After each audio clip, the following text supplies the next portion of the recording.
In this video, we're going to be talking about the 1959 French classic film, The 400 Blows, written and directed by François Truffaut, which is about a young boy who is neglected by his parents, which leads him to get into some trouble. We're Coffee with Aliens at the Movies, a film education and review channel. I'm Robert Bellissimo. I'm an actor and acting teacher. I'm Steve Chambers. I'm an actor and a writer. If this is your first time here, please consider subscribing to our channel by clicking on the subscribe button in the description box below. I mean, listen, we both know this film. Tell me what it's about. It's interesting because, for one thing, if you, just a note on the plot, if you read a lot of the old reviews on this film and what people talked about with 400 Blows, they talk about the fact that Antoine Toinelle, played by Jean-Pierre Laude, the young boy, is like this juvenile delinquent. He's this troublemaker. That's all true. But you know what I hear less of is, why is he like that?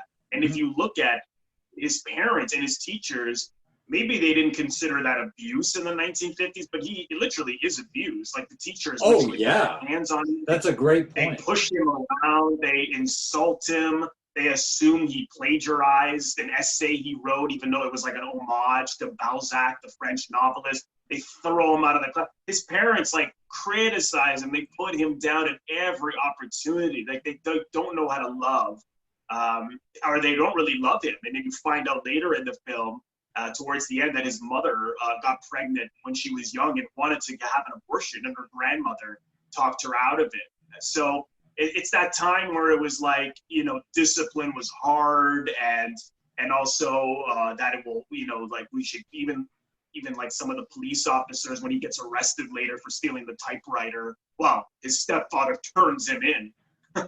And they said, oh, we've tried everything, you know, we're patient with him, we're loving towards him, we do this and that. And I'm like, yeah, when did you do that? You know, but it's just at the same time, I don't blame the parents for thinking that's the way you parent, because I think they were parented that way. It's like, we're going to beat it into you to be good.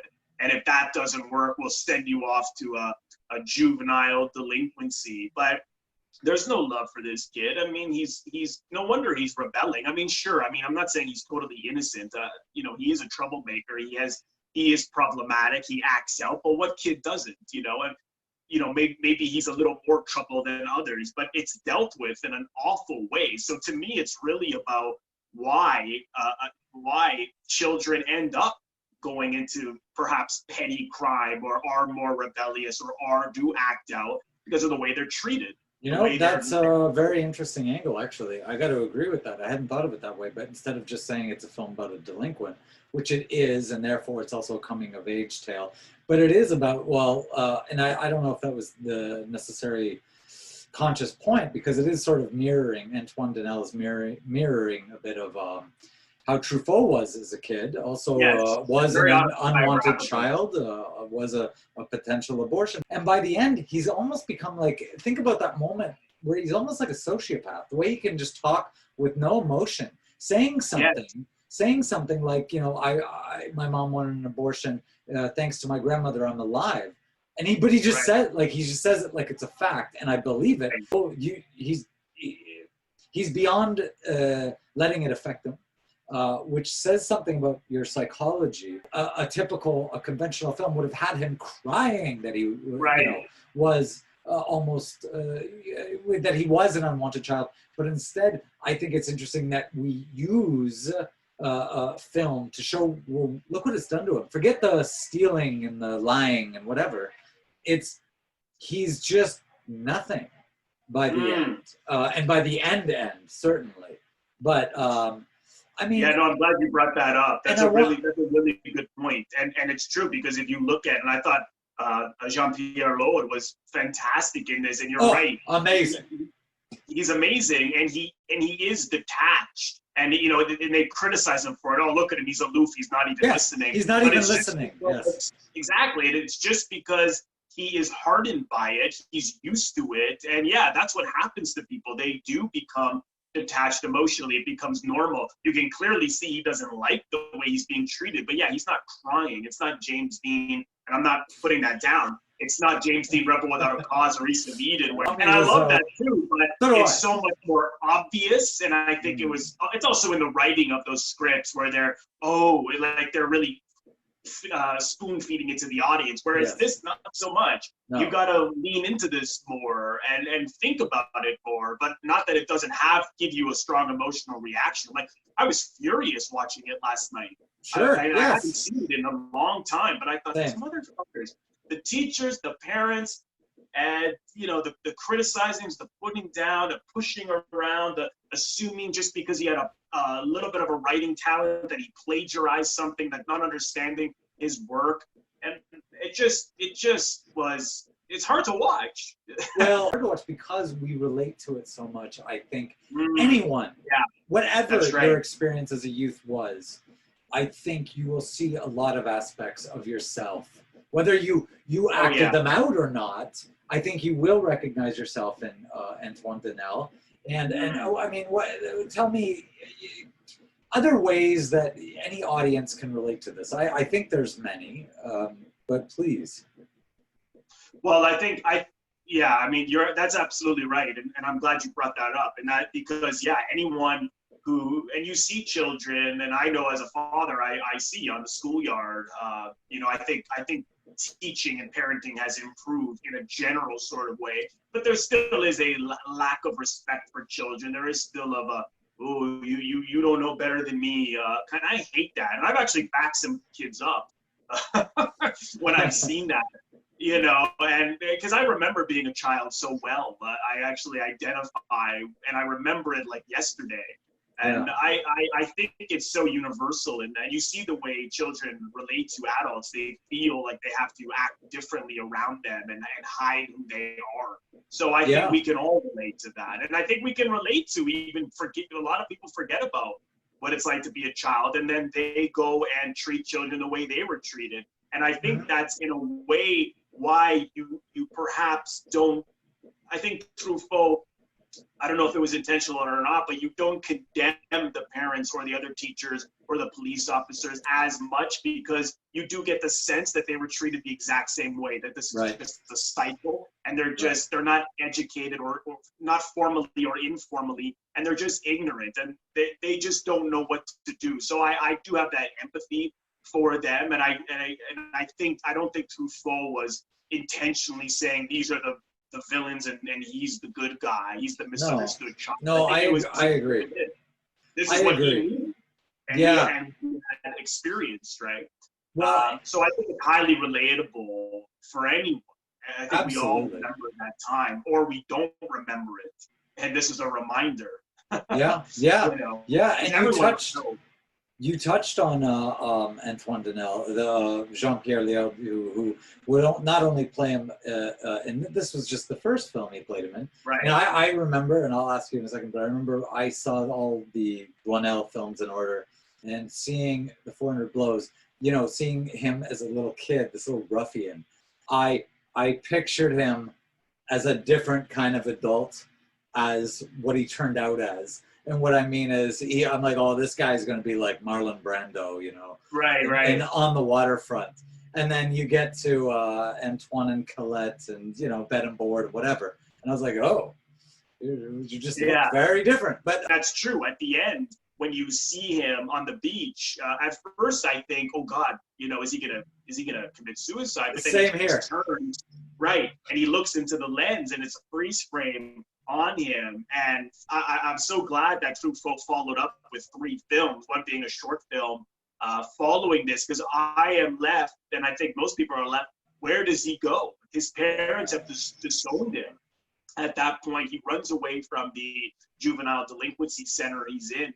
What happens to him? And I actually love, and this is Truffaut, right?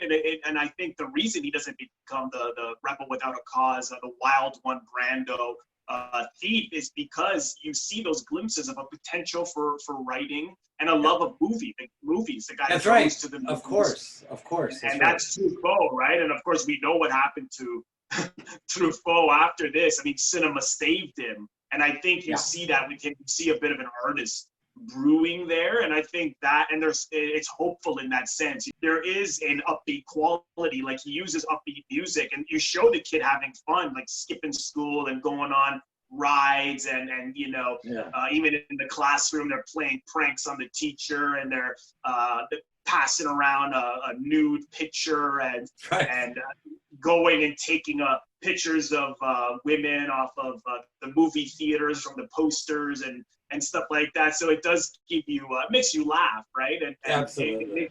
it's the joy of youth, right? It's the joy of two friends acting out and going out and skipping school. And I think it's sort of I'm not saying that kids should do that, but we know kids act out, and I think acting out is a part of growing up, and I actually think it's a beautiful part of growing up.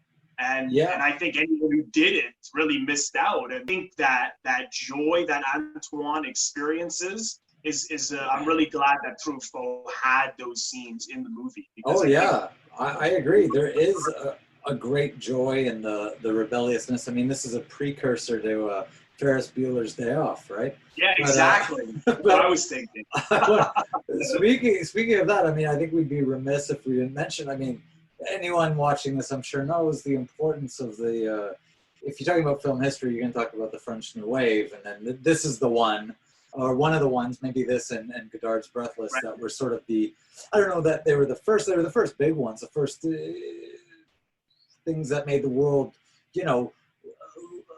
pay attention to this whole genre. And it's really interesting that, a year or so before Truffaut made this, he was kicked out of Cannes, right, for being too harsh in his criticism on directors. And then a year later, this thing sweeps the prizes at the same festival. Right. And I think, you probably know more about this than I do, but when we were talking about Rome Open City the other day, the sort of documentary look that this also has in Rome Open City was sort of born out of necessity. I don't know if that's the same thing with 400 Blows, or if this was a stylistic choice to make it look the way it did. Maybe my hunch is that it was a combination of the two, because these guys love the neorealists as well. Yeah. So I think they had that inspired them to go out in the street and just make movies. But yeah, they didn't have budgets. I mean, even Godard on Breathless was using a wheelchair to for his dolly and with the camera, so someone could push him because they didn't have the equipment, right? So they also had the courage to use improvisation, to use non-actors, to write the script as they went along. And I think it was a mix of necessity and inspiration from the neorealists. But Truffaut is, the guy, this is why it's so important to know film history. The guy went on to do movies like this again, and also to do fantasies, even to do comedies, to do other dramas, to do caper films and Hitchcock type of you're right. I love the guy. It's a shame that he died so young, because I think we would have seen a lot of really interesting movies from him. And I think if anyone hasn't seen his filmography, you're in for a real treat. And this is for me, is his 400 Blows is his best film. For me too. Thank you so much for watching, everyone. If you haven't seen the 400 Blows by Truffaut, you can watch it on the Criterion Channel, and our friends at Unobstructed View have it on both DVD and Blu-ray. And I'll drop those links in the description box below to where you can purchase it. If you haven't done so already, please consider subscribing to our channel. You'll see our Coffee with Aliens at the Movies logo on the top right of your screen. Click on that, and that will give you instant subscription. Thank you so much again. We'll see you next time.